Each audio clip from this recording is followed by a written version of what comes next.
Find four numbers in AP whose sum is 20 and the sum of whose squares is 120.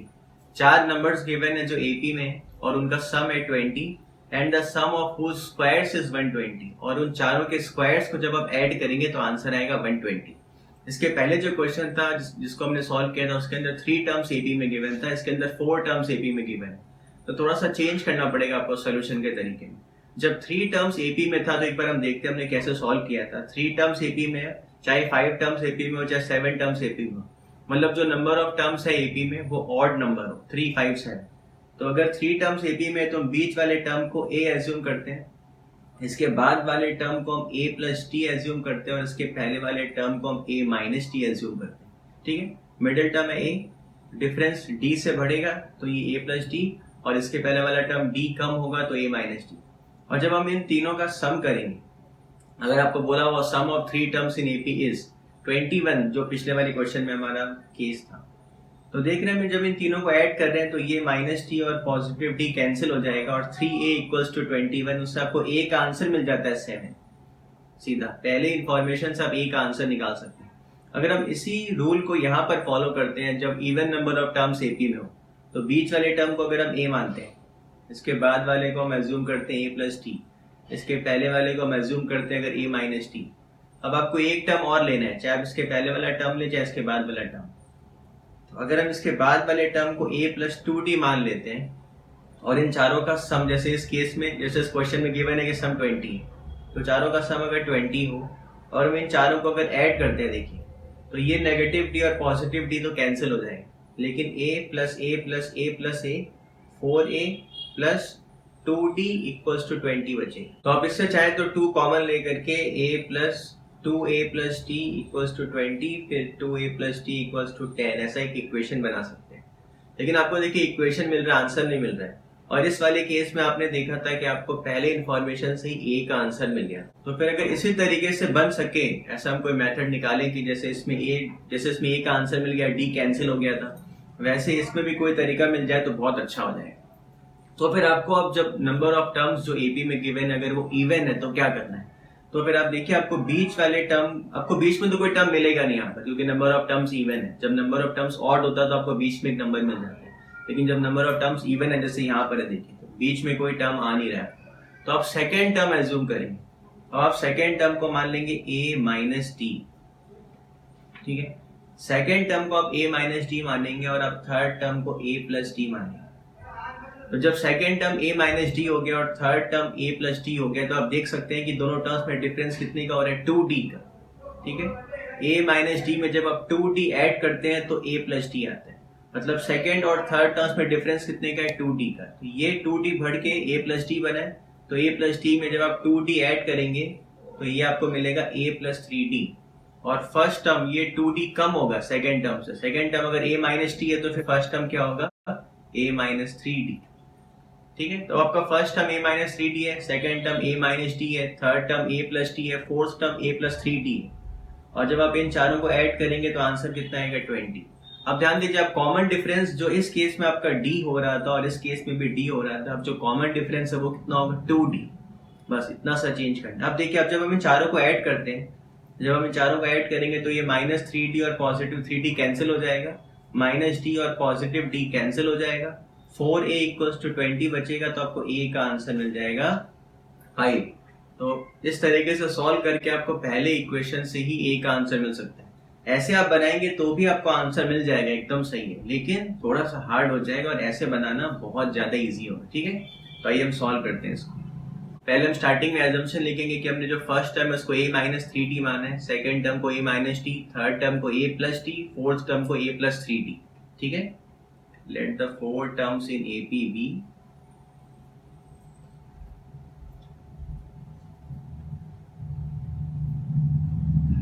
a minus 3d, a minus d, a plus d and a plus 3d. तो जो पहला information है उससे equation क्या बनेगा, therefore according to the problem. पहला information ये है कि इन चारों टर्म्स को ऐड करने पर जो आंसर आता है वो है 20. मतलब ये हो गया कि a minus 3d plus A minus D plus A plus D plus A plus 3d equals to 20। Bracket open कर लेते हैं। a minus 3d plus A minus D plus A plus D plus A plus 3d equals to 20।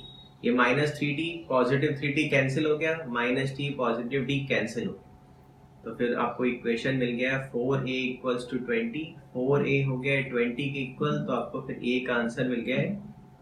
और जो दूसरा information उसमें क्या बोला है कि चारों टर्म्स के स्क्वायर्स को जब हम ऐड करते हैं तो आंसर आता है 120। तो ये दूसरी इन्फॉर्मेशन से दूसरा इक्वेशन बनाते हैं। तो सबसे फर्स्ट टर्म क्या है हमारे लिए, a माइनस 3d, ये हो गया फर्स्ट टर्म का स्क्वायर। सेकेंड टर्म है a माइनस डी, ये हो गया सेकेंड टर्म का स्क्वायर। थर्ड टर्म है a प्लस डी, ये हो गया थर्ड टर्म का स्क्वायर। फोर्थ टर्म है a प्लस 3d, ये हो गया फोर्थ टर्म का स्क्वायर। और चारों के स्क्वायर्स को ऐड करने पर आंसर कितना आता है, 120। अब यहाँ पर आप एक चीज और नोटिस करिए, यहाँ से जो आपको -2ab मिलेगा, यहाँ पर देखिए होल स्क्वायर है चारों के अंदर, तो आप फॉर्मूला अप्लाई करेंगे a minus B whole square, तो उससे जो आपको -2ab मिलेगा और इससे जो आपको +2ab मिलेगा, दोनों कैंसिल हो जाएगा। यहाँ से आपको मिलेगा -6ad, यहाँ से आपको मिलेगा +6ad, दोनों कैंसिल हो जाएगा।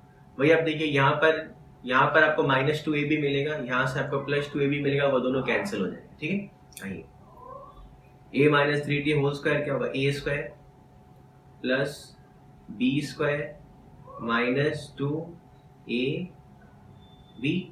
अब इसे सॉल्व करते हैं, a minus D whole square को, a square plus b square minus 2ab। अब इसको सॉल्व करते हैं, a plus T whole square को, a square plus b square plus 2ab। अब इसे सॉल्व करते हैं, a plus 3d whole square, a square plus b square plus 2 times of ab। Answer कितना आएगा, 120। ठीक है, बहुत इजी है अभी तक। अब देखिए a स्क्वायर, ये हो गया 9d स्क्वायर, यहाँ से आपको क्या मिल रहा है, -6ad। ये हो गया a स्क्वायर, ये हो गया d स्क्वायर, यहाँ से आपको मिल रहा है -2ad। ये हो गया a स्क्वायर, ये हो गया d स्क्वायर, यहाँ से आपको मिल रहा है पॉजिटिव 2ad। और ये हो गया a square plus 9d square, यहाँ से आपको मिल रहा है positive 6ad is equal to 120। जो हमने स्टार्टिंग में बात किया था, इसका 2ab और इसका 2ab कैंसिल हो जाएगा। ठीक है, यहाँ पर आ गया -6ad, यहाँ पर आ गया +6ad, दोनों कैंसिल हो गए। और इसका जो -2ab है, इसका +2ab, वो भी कैंसिल होगा। तो यहाँ पर -2ad, यहाँ पर +2ad, ये दोनों भी कैंसिल होंगे। कैंसिल होने के बाद अब क्या बचता है आपके पास, ये a square plus a square plus a square plus a square, इन चारों से आपको एक एक बार a स्क्वायर मिल गया, तो आंसर कितना आ गया, 4a स्क्वायर। और ये 9d square plus d square, 10d square plus d square, 11d square plus 9d square, 20d square, यहाँ से आपको मिल गया 20d स्क्वायर इक्वल्स टू 120। अब यहाँ से आप 4 कॉमन ले सकते हैं, 4 कॉमन ले लेंगे तो a square plus 5d square equals to 120। फिर आपको इक्वेशन ऐसा मिल गया, a square plus 5d square equals to 120/4। Answer आ गया इसका 30। अब आप यहाँ पर जो a का वैल्यू निकला था फर्स्ट इक्वेशन में, वो हम पुट कर देते हैं। a का आंसर आया था 5, तो हम a की जगह 5 पुट करें, तो यहाँ पर हो गया 5 square plus 5d square equals to 30। इसे हम ऐसे लिख सकते हैं, 25 plus 5d square equals to 30। और 5d स्क्वायर, आपको d का आंसर फाइंड करना है इससे, तो d स्क्वायर को इस तरफ रखते हैं, 5d square equal to 30 minus 25 equals to 5। तो फिर d स्क्वायर का आंसर मिलेगा, d square equals to 5/5, therefore d square is equal to 1, therefore d is equal to plus minus square root of 1, मतलब प्लस माइनस 1। तो d का answer positive 1 भी हो सकता है, d का आंसर नेगेटिव 1 भी हो सकता है। ठीक है, तब आपको a का आंसर मिल गया, d का आंसर मिल गया, तो आप चारों टर्म्स निकाल सकते हैं। आपको ध्यान रखना है, आपने चारों टर्म्स कैसे एज्यूम किया था, a minus 3d, a minus d, a plus d, a plus 3d। तो हर एक एक टर्म्स के अंदर डिफरेंस कितना है, यहाँ पर 2d का डिफरेंस है। ठीक है, आइए चारों टर्म्स निकालते हैं। एक बार निकालेंगे in case if d is equal to +1 और second case if d equals to -1। If d equals to 1, ठीक है, d अगर +1 है तो फिर 4 टर्म्स क्या क्या है वो निकाल। पहला टर्म क्या a माइनस 3d, a कितना है 5, तो 5 माइनस 3 इंटू 1। सेकेंड टर्म है a माइनस t, मतलब 5 माइनस 1। थर्ड टर्म है a plus t, 5 plus 1। Fourth term है a plus 3d, 5 plus 3 multiplied by 1। तो ये हो गया 5 माइनस 3, ये 5 माइनस 1 तो आप आंसर लिख दे डायरेक्टली 4, ये हो गया 6 और ये हो गया 5 प्लस 3, तो आपको आंसर मिल गया 2, 4, 6 एंड 8। ये कौन सा आंसर है? जब d का आंसर पॉजिटिव होगा। अब जब d का आंसर नेगेटिव होगा तब हम 4 टर्म्स निकालेंगे। d इज इक्वल टू -1, तो फिर 4 टर्म्स क्या होगा वो निकालते हैं। पहला टर्म क्या a माइनस 3d, a कितना है 5 माइनस 3, d कितना है इस बार -1, तो ये मिल गया आपको फर्स्ट टर्म। सेकेंड टर्म क्या है a माइनस d, d कितना है -1, ये मिल गया सेकेंड टर्म। थर्ड टर्म क्या है a प्लस d, d कितना है -1 और लास्ट टर्म क्या है a plus 3d, 5 plus 3d। अभी हो गया 5 माइनस 3 इंटू -1 कितना होगा +3, ये मिल गया आपको फर्स्ट टर्म। 5 प्लस 1 ये मिल गया सेकेंड टर्म और 5 माइनस 3, तो फर्स्ट टर्म हो गया 8, सेकेंड टर्म हो गया 6, थर्ड टर्म हो गया 4 और फोर्थ टर्म हो गया 2। तो आप नोटिस करिए दोनों केसेस में जो आंसर आया है चारों टर्म्स का वो सेम है, बस जो यहाँ पर फर्स्ट टर्म था वो यहाँ पर लास्ट टर्म हो गया, जो यहाँ पर लास्ट टर्म था वो यहाँ पर फर्स्ट टर्म हो गया, जो यहाँ पर सेकंड टर्म था वो थर्ड हो गया, जो थर्ड टर्म था वो यहाँ पर सेकंड टर्म हो गया। आपको ऐसे दोनों केसेस लिख के दिखाना जरूरी है। तो मैं ऐसा एक्सपेक्ट कर रहा हूँ कि आपको एक क्वेश्चन समझ में आ गया होगा एकदम अच्छे से। फिर भी कोई प्रॉब्लम हो तो कमेंट बॉक्स में मेंशन करें। डिस्क्रिप्शन बॉक्स चेक करना बिल्कुल भी ना भूलें। डिस्क्रिप्शन बॉक्स में एपी का सारा क्वेश्चन मैं मेंशन कर रखा हूँ। आप वहां पर क्वेश्चन नंबर 1, 2, 3 से सारे क्वेश्चन को सॉल्व करते जाएं। जिस क्वेश्चन में प्रॉब्लम हो कमेंट बॉक्स में मेंशन। Thank you guys.